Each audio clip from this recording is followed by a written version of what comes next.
It begins at 6 a.m. The fog over the River Thames isn't normal. It's thick, humid, and smells of sulfur. A commuter on Waterloo Bridge looks up.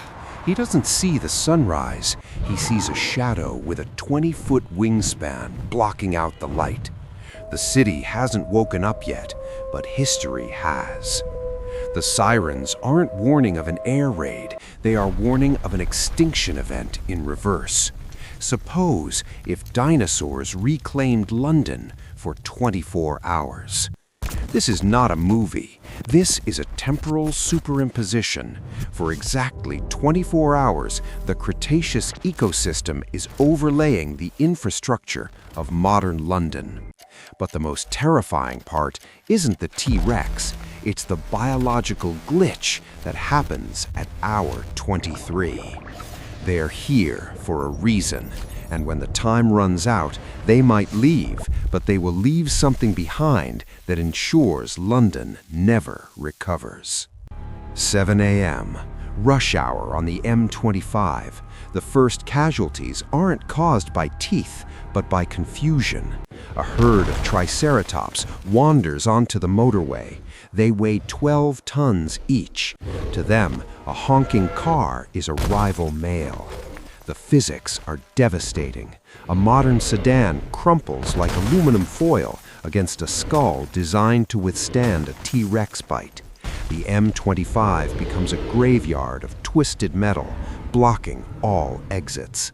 London is sealed. 8 a.m. The predators arrive. London's narrow streets mimic the slot canyons of the prehistoric era. For a pack of Deinonychus, the alleyways of Soho are the perfect hunting ground. They don't hunt on the ground, they hunt from the balconies. They use the verticality of the city to ambush commuters from above. You aren't safe even on the second floor. Humans instinctively seek shelter underground. Thousands rush into the tube stations. This is a fatal error. The tunnels are warm, dark, and filled with prey. The underground becomes a buffet. Velociraptors bypass the turnstiles. They can smell the fear in the stagnant air. The tunnels turn into a sealed ecosystem of slaughter. 12 p.m. The ground shakes in Westminster. The Alpha has arrived. A Tyrannosaurus Rex marches down Whitehall. It is claiming the seat of government as its territory. It encounters a red double-decker bus. The bright color triggers an aggression response. The Rex doesn't just bite it, it throws it. We are 6 hours into the siege. You need a strategy. Pause the video and answer. Would you hide in a high-rise building, vertical safety, or try to escape via the River Thames, high-rise or river? If you chose the high-rise, you made a mistake. The Shard has become a roost for Quetzalcoatlus. These flying giraffes have wingspans of 35 feet. They see their reflections in the glass skyscrapers and attack. Rain turns into a shower of broken glass as the office towers are breached from the top down. If you chose the river, you are also dead. The Thames is boiling.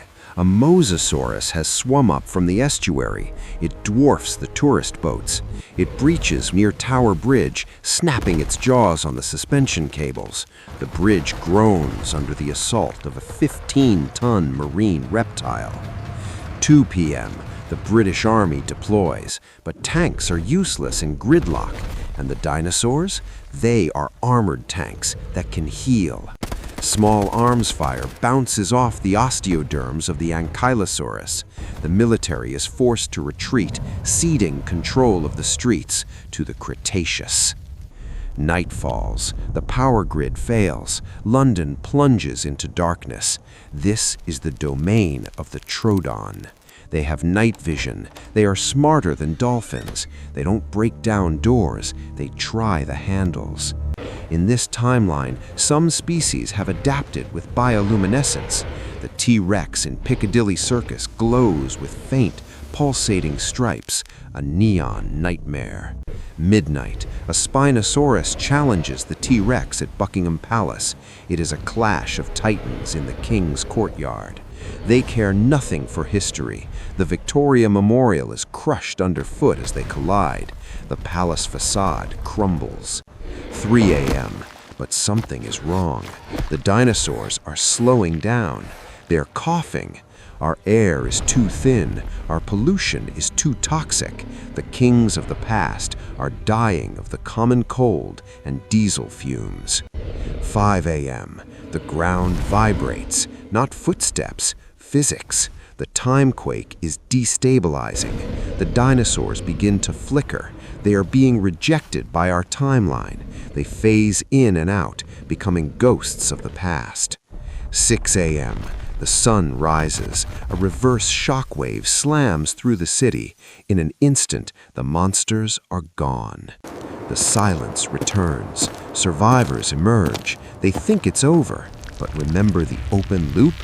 The dinosaurs are gone, but the bacteria they exhaled is not. The Cretaceous flu has been seeded into the atmosphere. And in the deep utility tunnels of the tube, not everything vanished. The parents were pulled back by the time rift, but the eggs were laid in our time. They belong to us now. London is permanently evacuated. It becomes an exclusion zone, a Jurassic Park without fences. Nature didn't just reclaim the city, it replaced it. The occupation didn't end at 24 hours, it just started. We spent so long wondering if we could bring them back, we never stopped to think if they wanted to come back. Time is a door, and now it's unlocked. The quarantine is active. If this timeline terrifies you, hit the subscribe button to join the resistance. Like this video if you want to see what happens when the Ice Age hits New York. And tell us in the comments, would you survive the 24-hour purge?